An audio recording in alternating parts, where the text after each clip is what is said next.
నేటి బంధాల్లో బలం ఎంతుందో చూద్దాం. ప్రపంచంలో ఆడదే కరువైనట్టు ఏరికోరి చేసుకున్నాను ఈవిడ గారిని, ఇది భార్య కాదు బ్రహ్మరాక్షసి అని ఒక భర్త ఆవేదన. ఏ జన్మలో ఏం పాపం చేశాను, ఈ జన్మలో వీడికి భార్యనయ్యాను. ఓ ముద్ద ముచ్చట, వీడు మనిషి కాదు వ్యసనాలకు చిరునామా, వీడికన్నా జంతువులు నయం అని ఒక భార్య ఆవేదన. ప్రపంచంలోనే స్నేహం చాలా గొప్పది, కానీ నాతో స్నేహం చేసిన వారందరూ నన్ను అవసరానికి వాడుకొని అవసరం తీరాక ముఖం చాటేశారు. స్నేహం అన్న మాట వింటేనే కంపరం పుడుతుంది అని ఒక స్నేహితుడి ఆవేదన. మధురమైనది అమరమైనది ప్రేమ.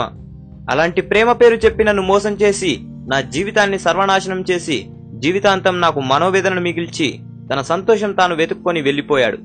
నిజమైన ప్రేమకు ఈ లోకంలో విలువలేదు అని ఒక ప్రేమికురాలి ఒక ప్రేమికుడి ఆవేదన. నిజం చెప్పాలంటే ఒక మనిషి తన జీవిత కాలంలో సగం సమస్యలు ఈ ప్రపంచంలో అవసరం కోసం ఎదుటివాడిని మోసం చేసిన వారి కన్నా తమ వారి మీదున్న హక్కుతో తమను తాము మోసగించుకునే వారే ఎక్కువ. ఇద్దరు వ్యక్తులు, భార్య భర్తలు, ప్రేమికులు, స్నేహితులు కలిసి జీవనం సాగించాలంటే ముందుగా వారి మధ్య ఉండాల్సింది నమ్మకం. నేడు ఎంతమంది భార్య భర్తల్లో, స్నేహితుల్లో, ప్రేమికుల్లో తమ వారిని పూర్తిగా నమ్ముతున్నారు? మనం చదువు ద్వారా సంపాదించిన జ్ఞానం, స్వతహాగా ఉన్న తెలివితేటలు మనకేదైనా సమస్య వస్తే ఆ సమస్య నుండి బయటపడడానికి ఉపయోగపడాలి. దురదృష్టమేమిటంటే మనకున్న జ్ఞానంతో తెలివితో సమస్యలను తెంపుకోవడం కన్నా తెచ్చుకోవడమే ఎక్కువైపోతుంది. ముక్కు మొహం తెలియని పరాయి వారు పలకరిస్తే ముఖంలో చాటంత చిరునవ్వు తెచ్చుకొని మరీ పలకరిస్తాం.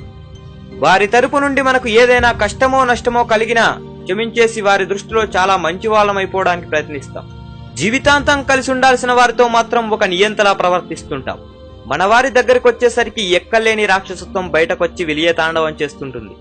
అసలు మనసు విప్పి మాట్లాడం. పరాయి వారికిచ్చే ప్రాధాన్యతలో 10వ వంతు ప్రాధాన్యత మనవారికిచ్చినా బంధాలు బలపడవా?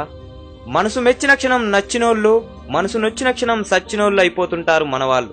ఇలా క్షణానికొకసారి మనసు మారిపోతుంటే బంధాలకు బీటలు వారవా? మనమొకరితో స్నేహం చేసేది, మనమొకరిని పెళ్లి చేసుకునేది, మనమొకరిని ప్రేమించేది పొద్దస్తమానం వారి తప్పులను ఎత్తు చూపుతూ కించపరచడానికా? పొద్దస్తమానం వారి పొరపాట్లను వేలెట్టి చూపడానికా?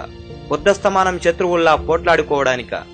ఎక్కడైతే హక్కుల ప్రస్తావన రాకుండా ఉంటుందో, ఎక్కడైతే చట్టాలు ప్రస్తావన లేకుండా ఉంటుందో, ఎక్కడైతే అహం తన విశ్వరూపాన్ని ప్రదర్శించకుండా ఉంటుందో, ఎక్కడైతే బలహీనతలను చూసి చూడని అవకాశం ఉంటుందో, ఎక్కడైతే అవసరానికి కాక ఆత్మీయతకు మాత్రమే చోటుంటుందో, ఎక్కడైతే చేసిన తప్పుకు క్షమాపణ అడిగే మన్నించే వీలుంటుందో, ఎక్కడైతే మాటా పట్టింపులకు ప్రాధాన్యత ఉండదో అక్కడ బంధాలు బలంగానే ఉంటాయి. అక్కడ మనుషులతో పాటు మనసులు కూడా మాట్లాడుతాయి. తప్పు చేయని సత్య హరిశ్చంద్రులే కావాలంటే గృహాల్లో దొరకరు, వేరే గ్రహాల్లో వెతుక్కోవాల్సిందే. పొరపాట్లు చేయని వారు కావాలంటే సమాజంలో దొరకరు, సమాధుల్లో వెతుక్కోవాల్సిందే. ఆలోచించండి మిత్రమా. జై హింద్.